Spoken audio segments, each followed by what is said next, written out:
Hello बच्चों, class 7 boat and stream वाले question हैं। एग्जाम पॉइंट ऑफ व्यू से very important.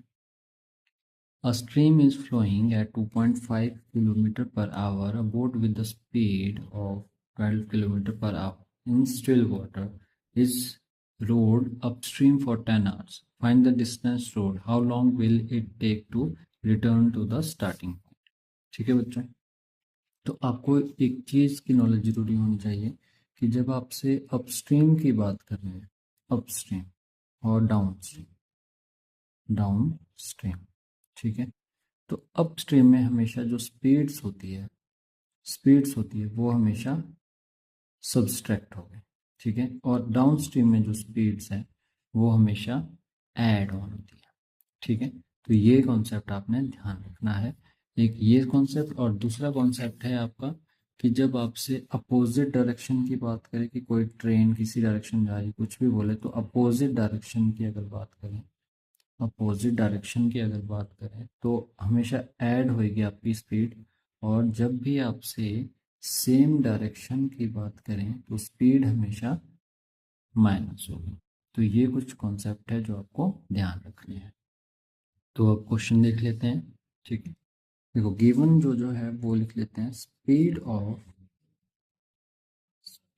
Of stream equal to 2.5 kilometre per hour given है, and speed of boat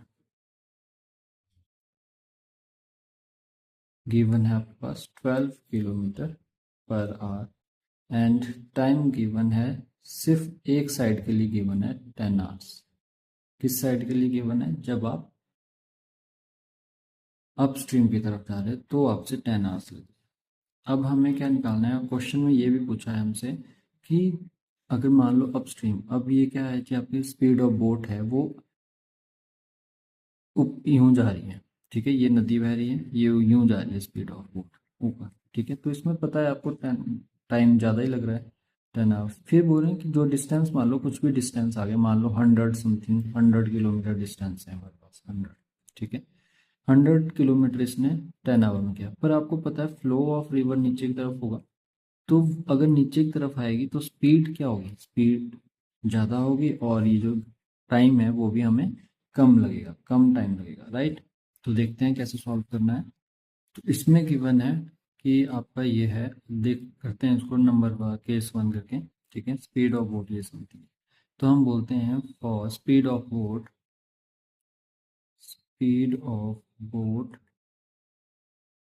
and stream for upstream, right, upstream की तरफ।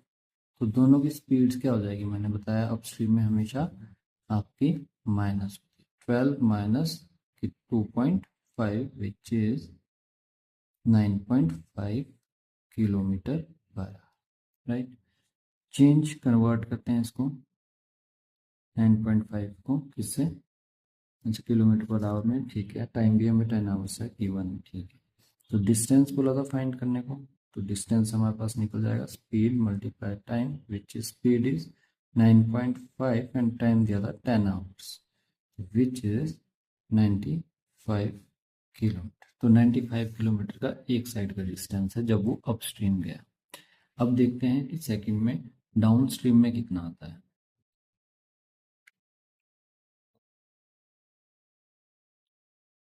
Question number 2,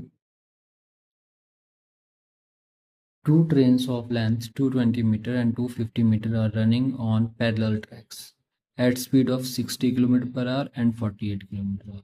How long will it take to pass each other if they travel in opposite direction or same direction? आ गया question बच्चों, same direction opposite का। इन्होंने क्या बोला है, इसको समझो क्वेश्चन को।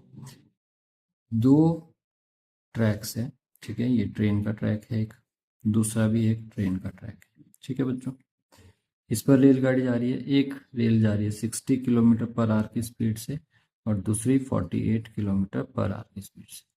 तो इन्होंने दो कंडीशंस दे दी, और इनका जो गिवन डिस्टेंस है, डिस्टेंस क्या होगा? ऐड हो जाएगा इनका जो डिस्टेंस गिवन है, ठीक है।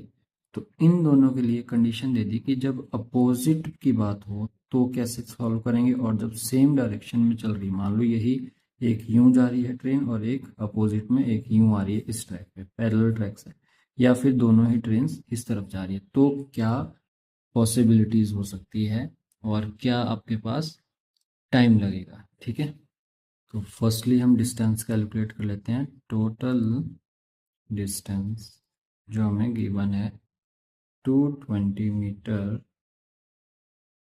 Plus 250 metre which is 470 metre. First condition दे दी कि अपोजिट डायरेक्शन के लिए निकालो, तो हम क्या बोलेंगे, relative speed.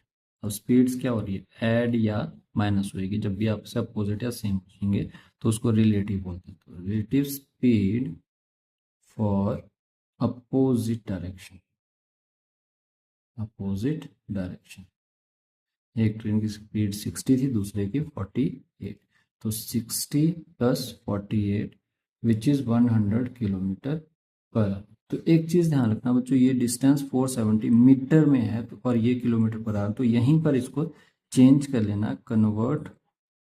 Convert into metre पर second which is 108 multiply 5 upon 18 and this is 18, cut करेंगे जब हम इसको तो 2 9 18, 2 5 10, 2 4 8, 9 1 9, 9 6 54, 6 5 30, तो 30 मीटर पर सेकंड हमारे पास फर्स्ट केस के लिए रिलेटिव स्पीड आ गई।